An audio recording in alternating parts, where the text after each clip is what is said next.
y'all, what's going on? So I'm sorry if you see a little bit of a table, but I really wanted to just utilize the time that we bring Amour to swim class to try to connect with you guys. The days be so busy, it's like becoming more difficult to find a little window. And you know, swim class is great. I just really, he's now on a swim team, so it's just interesting attracting different teachers that, you know, Amour is the only melanated boy in this whole program. He's the only brown-skinned boy. It shouldn't mean anything, but you know when you start anything, especially people of color, you know when we go into certain groups and you could tell the teacher or the group has never had somebody that quite looked like you? That's kind of what's going on with all of this. I've noticed that he just likes picking on Amour, but I told Amour that this is kind of how the world is. This is how life is. When you have people that aren't necessarily raised with people of color around, we can kind of become an anomaly, or like, oh, I don't know, and I've never seen, and they create new rules. So Amour's starting to get hip to this. He was like, yo, class is great, ma, whatever, but I get told not to do certain things that no one else in class. I said, yeah. It could be A, that he sees your potential. It could be B, that he's being a little extra because he just likes being extra with you. Or it could be like what he told me the other day. The other day the teacher goes, Amour does everything so well. He's just so, and said it kind of with like a little bit of disdain, like, I'm sorry that he's trying to listen and execute what you're teaching him, but that doesn't mean that you should highlight and or make it like, oh, well, Amour is always so. So I knew this person was looking to find what was wrong with him. And this isn't the teacher, this is just spirit. You know, when you are striving to like take care of certain things in your life, there'll always be somebody to remind you of what you're not doing or remind you of what you could do better, which is fine. But I always feel that there's a way in which things can be done without tearing someone down or trying to make them feel like, hey, in order to build you up, I gotta break you down. That doesn't have to happen. But I am not the teacher. This is how life is. When you are a person of color and have any type of talent, you're gonna be challenged. People are gonna make rules for you that they don't create for other people. And my son has to be strong enough to not only know how to express himself through these moments, but survive through them, like push through them. So even though he's right in his observations and there's sometimes parts of me that wants to protect and all that, we can't. And this is just I would say a comparison to how life is, how the world is. You cannot stop people that don't like you from existing in the world. You cannot stop people from creating whack rules. All you can do is hopefully have your own little window and protect your energy. Protect yourself, protect your energy, your Wei Chi, and know that everything happens for a reason. And sometimes, you know, like you'll have a job and there's always that one person on the job that makes it. That's the way life is. There's always going to be one that doesn't fit in, that just likes being a little difficult. So, like I said, today I wanted to focus and just really ask Aseer. I'm going to bring him on in a second. He's standing right over here. But ask him a real question, which is, how come people that meet me out here or that see me or meet me, whatever. My name is Celina Cordoba L, right? Most people out here that end up meeting me go, oh, I thought you were Spanish. I thought you were Latin when I saw your name. First of all, people from India will hear my name and go, oh, you have an Indian name. Like Celina with a C is an Indian name. Or some people will, oh, you know, your name is Spanish. That's kind of how I got my apartment. I'm talking real quick. I got my apartment by not letting anybody see my face. No walkthrough. Let's pay for it. Let's get the key. Let's get the contract signed.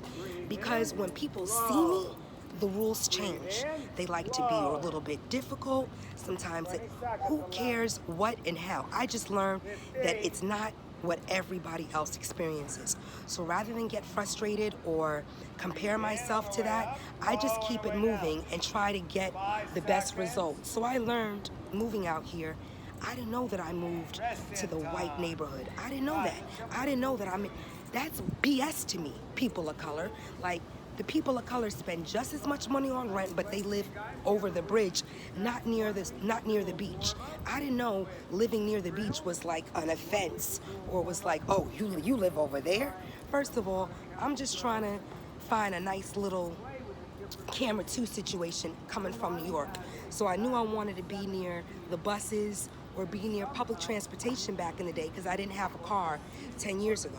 Now, 10 years later, things are a little bit better, yes, but I'm just now learning that the neighborhood in which we chose to live in Miami Beach is a white neighborhood. And to me, that doesn't exist. But anyway, but also where we go, where we bring them more, the security guard stopped me at the gate the other day and he was like, you know, you're the only people of color that actually go here.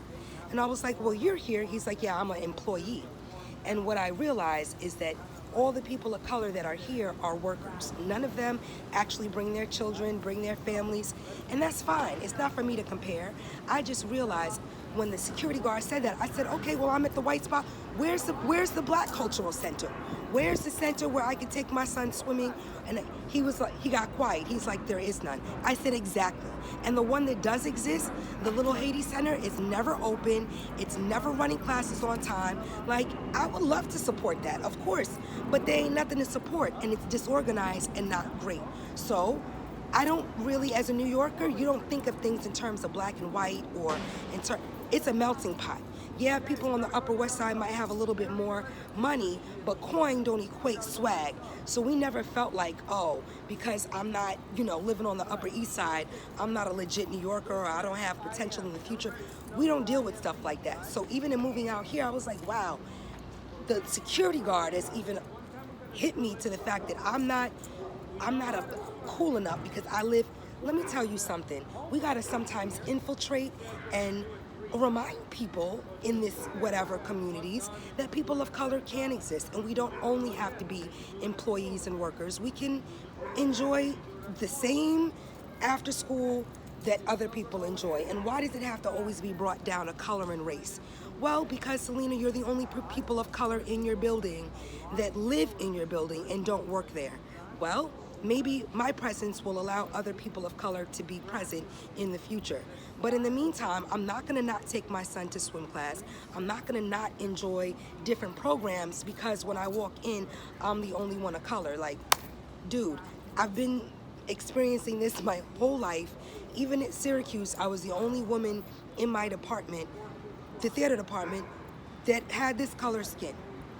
So I don't necessarily think of it as like a weirdness. It's just more like, okay, well, how can I make it more approachable, easy for other people in the future?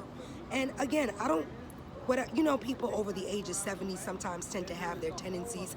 Amour's swim teacher is 68. He's an excellent teacher in terms of technique. He's just a hater. So it's like, okay, get the best out of technique and leave all that other stuff behind. I don't need to be friends with no 68-year-old person. He doesn't have to say hi to me, even though I say hi and good evening. People don't have the same upbringing. They don't have the same kindness, and that's okay. Don't take it personal. Take the best of more. Learn the technique that he's giving you, and yeah, peep game. Peep the fact that shorty in front of you can do whatever, and then he's like, Amour, stop. So, but it's good because it allows you to know that you obviously have some type of talent, and when you do, this is sometimes what happens too. So that's camera A. Camera B, Aseer. I just wanted to talk about people sometimes needing to get briefed on women of color that can look like me but still have a certain nationality that doesn't necessarily only equate to African American.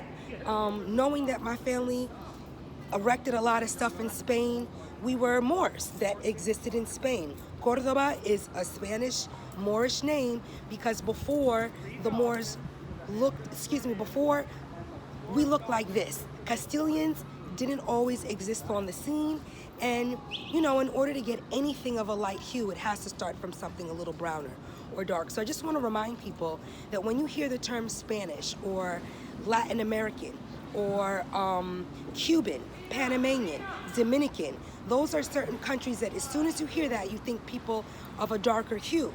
But where is it, or what happened that now certain people won't even consider, we have certain terms like Latinx or, things like that. So I'm gonna bring Aseer on the scene. Aseer, 5 seconds, 4 seconds. I know. It'd be like that. I try to keep the space filled until he can come. So I just wanted to bring Aseer on the scene because nobody wants to hear me talk about history or anything factual when we have the actual GOD in the building to do so. So instead of literally just not taking a couple minutes to enjoy swim class, but to also say, look, we're gonna pop up and whatever parent might be annoyed, this isn't the only thing that we do. So, hey, I'm sorry if my camera annoys you, but it's a good time between 6 and 7 to at least connect with y'all. So what's the hype on that? How come people, especially out here, I've had to kind of play the role in not allowing people to see me before they meet me because a certain shift of energy happens. Can you just put people on to what Latinx and how people of color can be Spaniards, be Spanish, be Latin, but also the caveat, still be people of color, still have high melanin content? The term Latinx is a derogatory term that's being implemented by members of the so-called LGBTQPLGFCIAFBI community that are out here pushing their agenda, which is not a problem so long as the agenda doesn't affect anybody else. But this Latinx agenda is not about inclusion. It's about trying to de-gender the language that we refer to as Spanish, which is really impossible because Spanish is a gender-based language. You have a masculine and a feminine. Yes, Aseer. So you have a chica and a chica. Chico. Chico, chica, right? Niña and amigos, right? Niña, niños, right? I'm still learning. El, ella. Right. El, ella. El, ella, right? So it's a language that's based on masculine and feminine, on feminine and masculine. So these idiots want to create a system where Spanish people, or people who refer to themselves as Spanish, do not have the gender to isolate. So they want to use the term Latinx with the X in it, because the X to them represents no gender.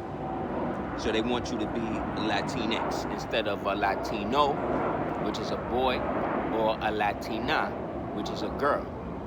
But the irony with the whole thing is that the term Latino really was put on people who began to speak the language that they referred to as Spanish by French people. The term Latino come from Ladino, which is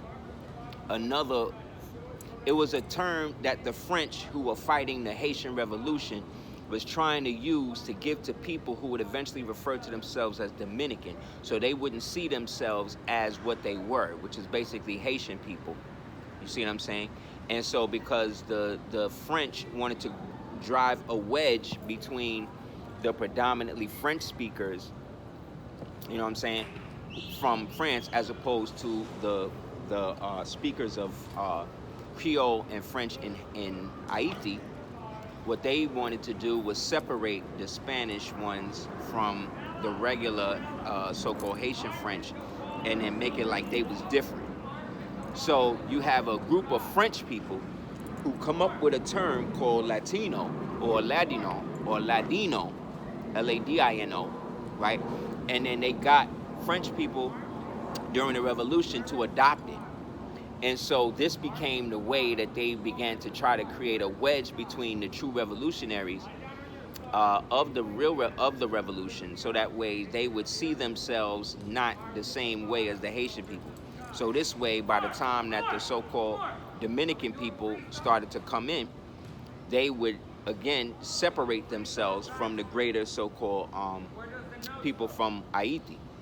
So this is where the problem comes in, when you have one group of people with their nationality trying to get the other group of people with their nationality, and then want them to define it. So to this day, you have Spanish people who are going by Latino, which itself is a French designation.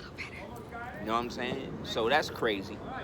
You know what I mean? You don't let one group of people, like they say when the Moors were fighting the Romans, they say, oh, well, the Moors are fighting the Romans or whatever, but the Romans did not name the Moors. These people were referring to themselves as Moors before Rome even existed. Because you don't let, if I'm fighting against this person, I don't let this person's name that he calls me in a derogatory define me. So why would the Moors, if they banging on Rome, why would they let the Romans define what they call themselves? See, stupidness. But anyway, that's what happened with the Latino thing and the Latinx thing. So they really trying to push this thing. And who's pushing it? White, transgender, diversity hires who are acting like they're not white supremacists because they choose to be females now or wear dresses and heels and shit. But that has nothing to do with the fact that they're still using a foreign designation to describe people who haven't even realized that the term that they're still using was given to them by a whole different nationality. Like I said, the French created Ladino. And then through the years, it got corrupted into Latino. And now they're trying to turn it into Latinx to get so-called black people. So the same way they call black people, Spanish people Hispanic. The reason why you're called Hispanic, I've said this in some of my other videos, but the reason why you're called Hispanic is because the Roman Latin speakers, right, they used to have a specific sword called the Hispanicus gladius, right, meaning the sword of the gladiator. And so the Hispanicus gladius is what they would see when they would come through, because they would put it on the coats of arms. So when the people would see them, they would basically, instead of calling them Romans, they would say, oh, the Hispanics are coming, the Hispanics are coming, the Hispanicus gladius. You see what I'm saying? So any Latin speakers from that point were technically considered Hispanics or Hispanicus. You see? Because that's a Latin term. And we know that the people who were speaking the real Latin were and are the Moors, right? As well as the so-called Romans who adopted it from them, as well as the members of the ancient, or what they call the ancient classical world. So that's really where a lot of that come from. That's why to this day, people who speak Spanish are referred to that. But remember, there was no Spain until 1497. You know what I'm saying? So when the Moors fell in 1492, they couldn't have fallen to Spain because Spain didn't exist. So anybody saying that is capping, you know what I mean, to a certain degree. And that's also because they don't want you to identify with your ancient forefathers and nationality here today. Somebody else also asked me about the skirmish that's going on in Ukraine right now. And what y'all should know is that this is not a good look for global so-called white supremacy, because this is basically white on white crime. They banging on each other. But even amidst all of that, they still find a way to show their little racism here and there. So there's a bunch of so-called Africans from Nigeria and different places from the continent that are in Ukraine right now that's stuck there because the people in Polonia, that's the real name of Poland, it's actually Polonia, when our people was running it. It was Polonia. So the people from Polonia and other so-called border European nations, they letting all of the fair-skinned European Ukrainians or whatever nationalities of Europe they letting them out the country. But all the so-called Africans that are from African countries that are going to school in Europe and places like that, Ukraine and places like that, they stopping them at the border. They not letting them go nowhere. So that's not cool. Now, this is not to say that Ukrainians or Russians are inherently racist, because if we really look at the history of the Rus people, right, who we today call the Russian the Russian Federation. The Russian Federation came out of something called the USSR, and that another name for that was the Soviet Union. Soviet means worker. So the Soviet Union was basically the workers' union, right? Workers of the world unite. Like, this was their whole thing. They also were ancestrally now. So now let's go back. When we was people that this complexion was running Grand Tartary / Eurasia / Turin, Scythia, which they now call Russia, Europe, specifically Russia. There was no Europe until there really was no Europe really until World War I, World War II, because all of that stuff, all of that places, all of those places in Europa were technically going through the flux after World War I, or specifically Crimean War. So if we look at the history of the reason why Russia feel that they can control Ukraine is because the Russian nobility, i.e. the Moors, who were running all of Russia, Georgia, under the Kartli Empire. These were giants too, these niggas was man tall. The Kartli Empire, whatever. When Rome was split into two, the Eastern Roman Empire stayed where it was at, and they were more closer to Byzantium. So they was not down with what was happening with the traditional Vatican and all of that, right? So they was separate. So under the Rus nobility, right? Under the Rus nobility, they had a group of people that was a conglomeration of peasant class, and people from like the Urals of like the Caucasus in Georgia, Russia, and all of that. So they consolidated these Ashkenazis and these people right into a place in what we now today call Ukraine. But they had a low-key autonomy because they was also loaning themselves out as mercenaries. This was called the Cossack hegemon, right?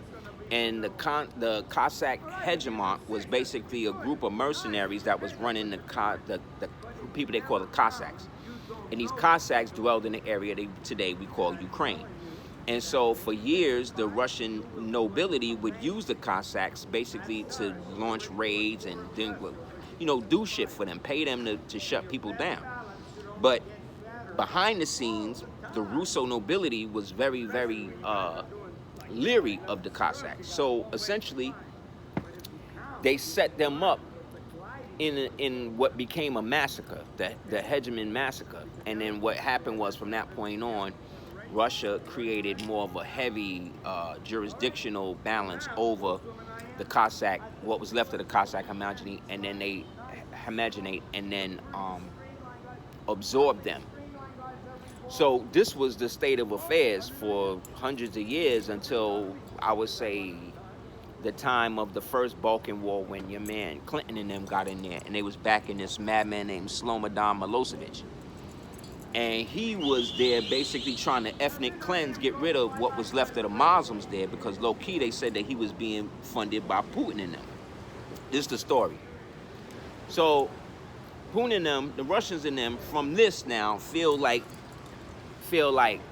they should be able to take Ukraine back, because technically the Tsars always had control over it.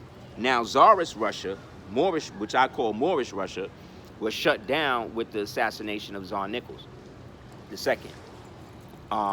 Not the decoy white boy, but the melanated ones that we don't ever see. But if you want to see, get a book called Russian Icons, and in this book it's got all of the real images, because the Reconquista and the Reconstruction didn't reach Russia like that. So they didn't destroy all of their Moorish architecture and iconography and all of that. They didn't whitewash it. They didn't send it to Europe to be bleached and stuff. They didn't do none of that. They just kept it.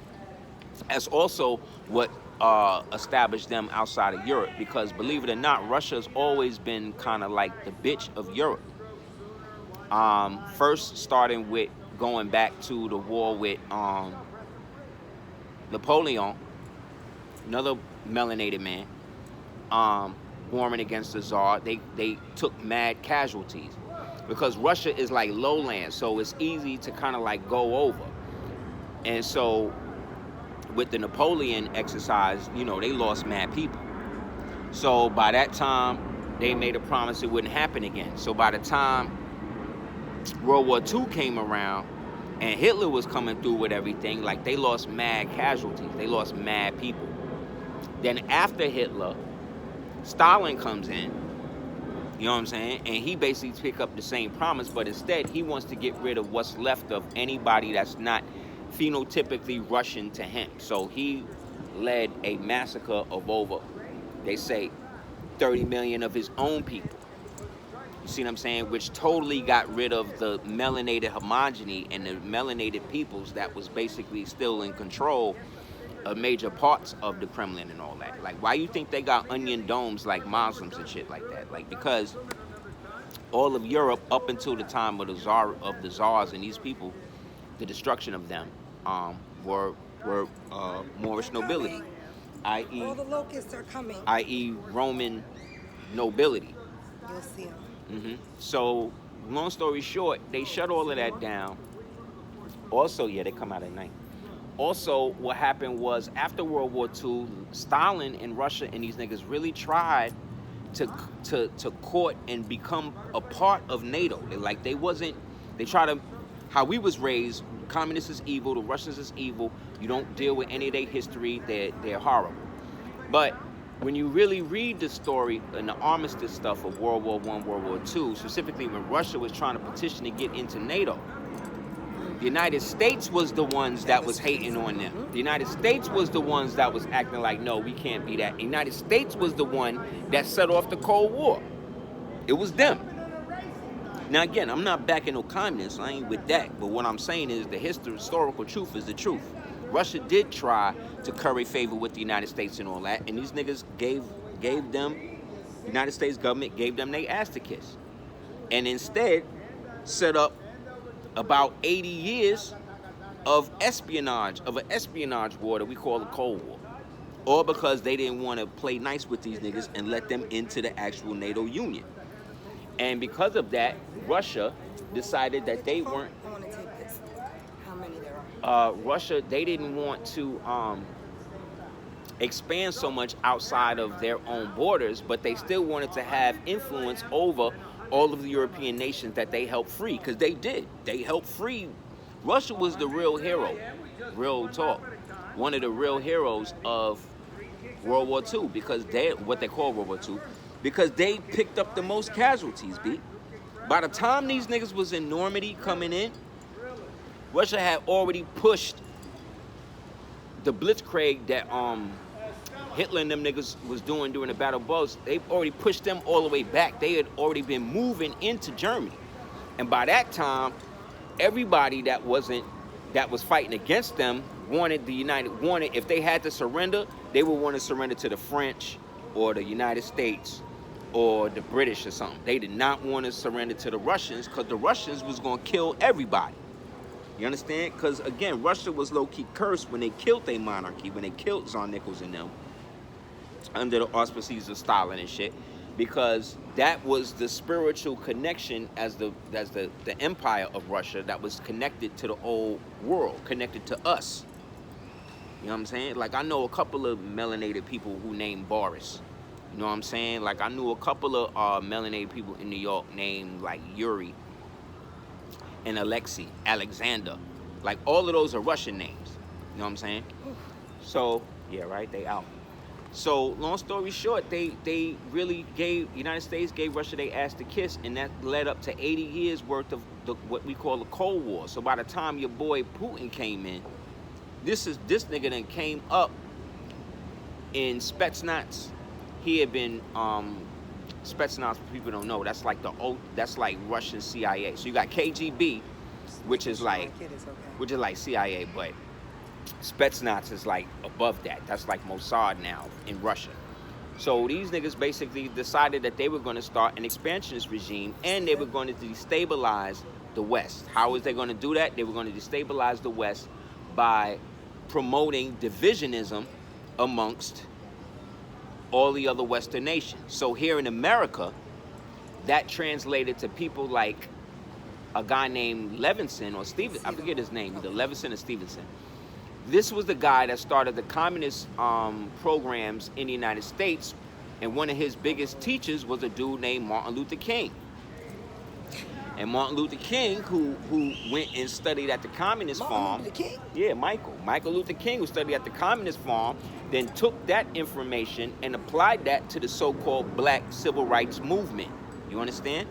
This is why the Black Panthers and these niggas started talking about Marxism and communism and talking about calling each other comrade and shit like that. Like, that's not our situation.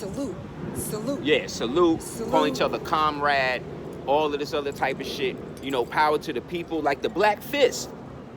The Black Fist that we see as the Black Fist of Liberation. Look at what we brought. I swear. Right? The Black Fist of Liberation, that's actually the symbol for the Communist Party.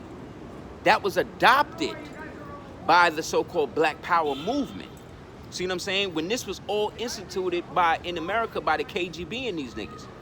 You dig what I'm saying? To destabilize the already racial divide that exists between the so-called black people and the so-called white establishment. So the KGB and these niggas just came in and said, look, we're going to pump up all of the divisive so-called black elements that want their liberation, but what we're going to do is we're going to let them, try to get them to understand that their liberation can come through working together, because black people are communal. But instead of using so-called melanated communal values, we're going to underwrite that with communism to make them think that communism is the way to go. And this is why we in the black community, so-called people in the black community, can't get outside of the economic divide, because they have been bred to believe that capitalism is evil, right? Which it is, right? But it's only as evil as the person practicing the capitalism, just like anything. Christianity is evil. Islam is evil. Judaism can be evil. But it's not the ideology that is that. It is who is using the ideology to pump their agitprop agenda. And this is how most black people wind up becoming Democrats. Because the Democratic Party was being underwritten by elements of the CCP to get rid of that. This is where groups like the Weatherman Underground and the Symbionese Army and all of these different revolutionary organizations came out during the 60s, but they all was pumping communism. This was in a direct retaliation by the Spetsnaz and the KGB for the United States snubbing them, getting into NATO, and then basically making it like Russians are the most evil motherfuckers in the world. Which, again, I have no dog in the fight, so I'm not talking about the modern day Russia. Like, that has nothing to do with me. My peoples, the peoples that was connected to our Russian Empire, they assassinated all of them. That's the Tsar in them. That's Abraham Petrovich Hannibal and Pushkin and all of the Peter the Great and all of the Moors that was running that, because all of those people was melanated up until the 1900s when they killed the Tsar's family, when they killed the decoy family and started making all of the decoy families in Europe white. Because all of the European melanated people who were in power and all of that, a lot of them jumped into the new imperialism, which led to the colonization of Africa.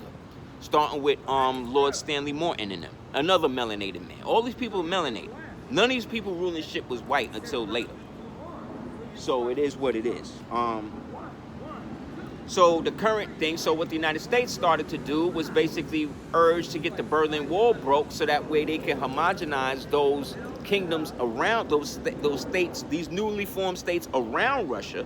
Because when Russia fell, all of these states were now free. And now they all could be individual states. So that's when your man Clinton, your man Barry, and the rest of these niggas ran up in there, who were low-key funded by the Chinese Communist Party, the CCP. That's another video. But anyway, they went to them niggas and said, look, we need y'all to establish this thing for us. So that's what they did. And so, what was I gonna say? And so the so-called Russo or Russian people, basically, they started to create independent states outside of the Russian, which was now the old Soviet Union, which got reorganized now as the Russian Federation. So they got rid of the all red flag with the crescent and the star on it, and they went for a red, white, and blue flag, right? So That's when the United States goes into South Ossetia, goes into these places, and like I said, it's where this nigga Slobodan Milosevic come in. He's one of these. I'm so proud of you with that pronunciation. Thank you. You like created a thing, got that shit down. Right? He went in and they used that nigga to start off the ethnic cleansing that was happening in the Balkans to get rid of all of the Muslims, the people that was wearing shit like this and all that. Got rid of all of them. Then the United States went in there and started to set up democracy states. Try to turn Russia to a democracy, South Ossetia into a democracy, try to turn Belarus into like all these different countries into democracies. And Russia was like, I'm not having that. You cannot set up these puppet states that's pro-democracy when we have control over this region and it's communist. You are moving closer to our borders and setting up proxy wars with us against these niggas. So you know what we gonna do? We gonna freak it. What we gonna do, we got a nigga named Castro, who was a CIA agent for y'all, who was also an actor. Y'all don't know this, but look it up. Castro was a goddamn actor. He was like the nigga, he was like the nigga in, remember in I Love Lucy? Yeah, playing the maracas. Maracas and shit, that was Castro. So this piece of shit, Castro, he winds up defecting, right? He defects from the CIA op and then goes into Cuba and then actually takes over and starts the revolution and then starts banging on the same CIA and mob niggas that put him in power. So that's why they said that they had pigs to try to shut him down. But at this time, I think it was Khrushchev running shit. Yeah, I think it was Khrushchev. And they started parking ICBMs right there on the beach to be able to launch at Florida and shit. Trip every time. You want to trip? Such extreme.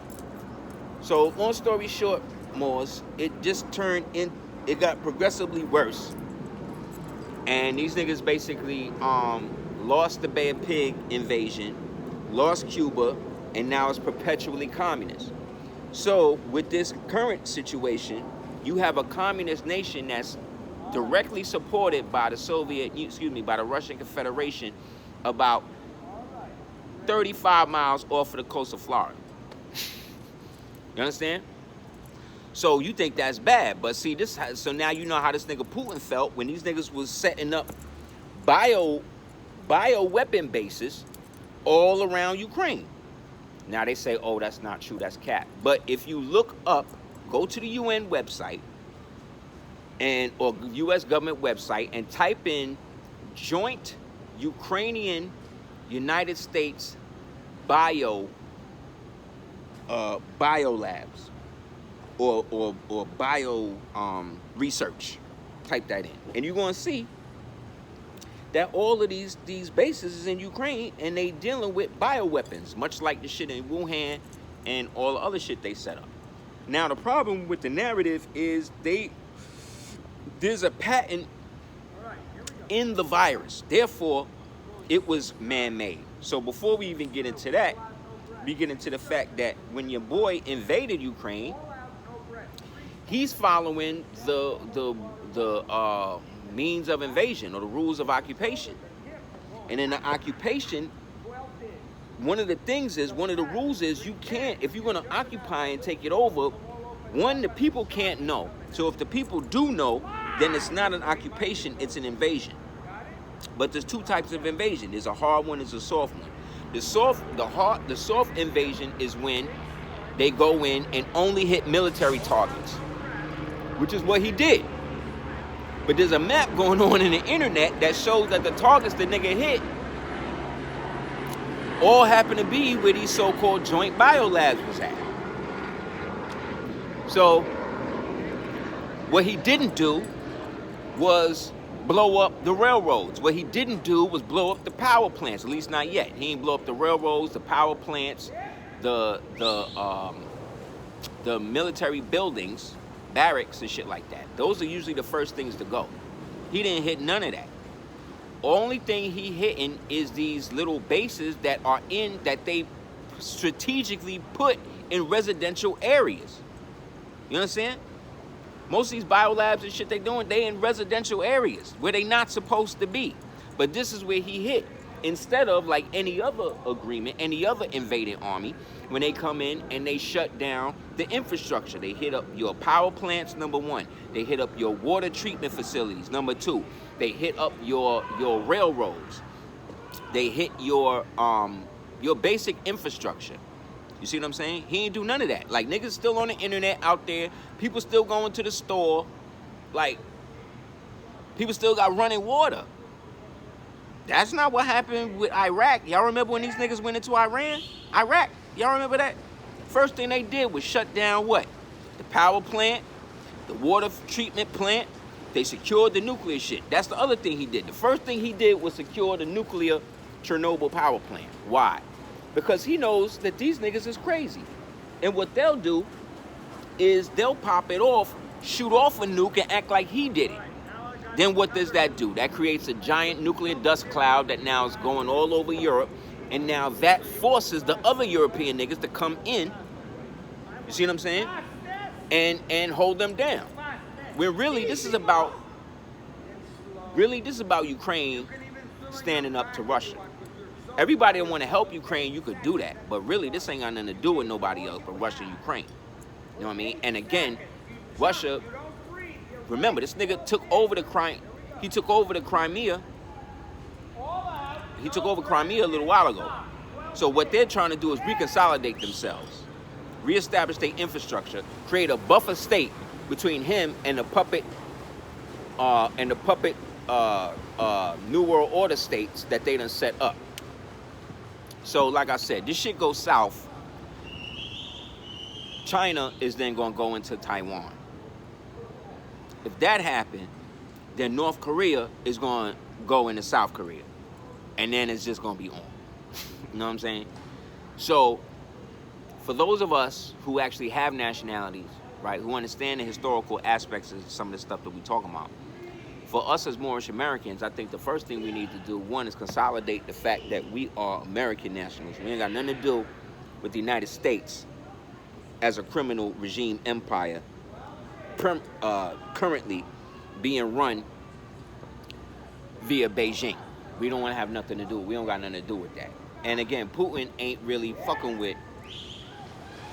We in the so-called Americas are just like pawns to them.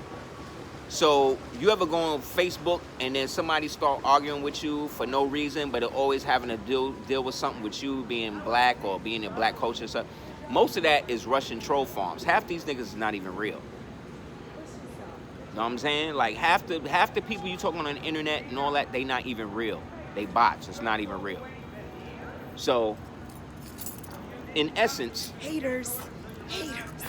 In essence, this thing that they talking about, I did a. Somebody to slow down when they end up being slow down. I'm sorry.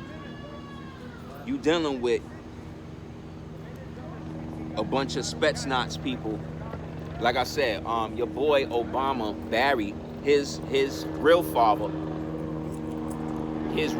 Frank Marshall Davis, was a KGB agent.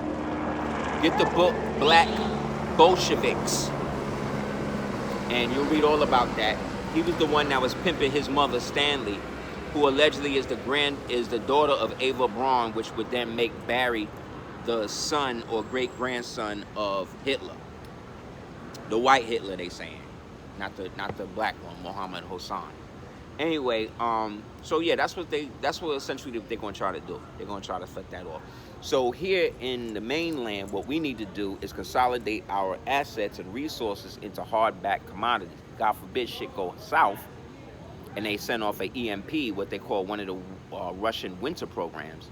Any winter program is all about shutting down economics and stuff. So they already got troll farms in Nigeria, in Syria, in Atlanta. A lot of these people that was working for the destabilization of the government balance and stuff like that, them niggas was actually working for China. But China and Russia is like low-key love-hate relationship. But they will work together to destabilize everybody else. So if the shit goes down, it's going to be China, Russia, North Korea, right? Yeah, China, Russia, North Korea, Iran, and Brazil. I believe. And they're going to be against everybody else. So we'll do a part 2 on this where we get into more of the nuanced aspects of it. But one of the things you can do to start to prepare, God forbid, is, again, bottled glass water is good. Converting some of your assets to like silver, gold, you know what I'm saying? Bitcoin, that type of stuff is good. Because any attack that Russia would do is not going to be a physical attack. Because you got to also understand this. What you also got to understand is this too. Russia is only 80 miles away from Alaska. So you could literally see that from your crib. So this is why Russia at one point was ruling America. The part of America that Russia controlled was called Nova-Argelsk. That's where, and those Russians, those were melanated ones, they hooked up with the Aleutian, the Aleut people, who were also melanated, indigenous, that lived up in Alaska. And they ran everything from Alaska to California, all the way down to the star forts in Hawaii. Matter of fact, the Kingdom of Hawaii was established by Alexander II, aka King Kamehameha I. That's why the Hawaiians, which again is the name of the kingdom, not the people. That's why the Hawaiians, have a European monarchy. Because the founder of the monarchy married into the indigenous side of the Hawaiian people, and they both worked together and established the Kingdom of Hawaii, which again was established by Alexander II, son of Alexander I, Tsar of Russia. So that's part of the Moorish history of Russia, the Moorish history of what's going on, or a Moorish overview of the specific situation we in. I did a video on this maybe 20 years ago called Red Trying to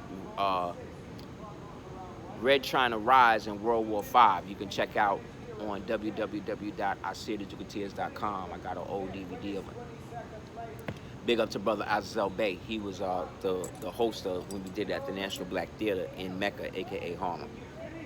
So I've been talking about this, as you know, for years. I told y'all everything about the Big Deck Global Reset when Drumpf got in there.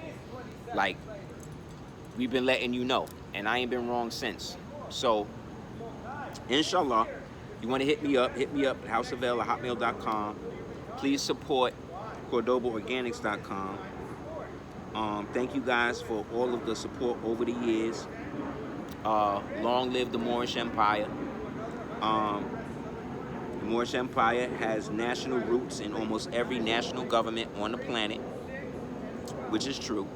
And as Moors, we're not at war with anybody on the planet other than the people that's trying to bang on us. And those people all the people that look like us.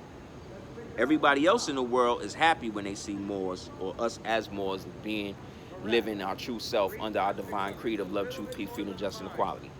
So, more on this present conflict in the days to come. I'm going to go in more on that. And again, I want to thank Celina Cordoba L, again, my beautiful wife, for holding me down all these years. For those of y'all that's going through, if this is your first war, I feel sorry for y'all. But those of us that's vets, we know that we done been in all of the wars, from Iraq to the war on drugs, the war on crack. Like, we done been through all of these wars. So this shit ain't nothing for us.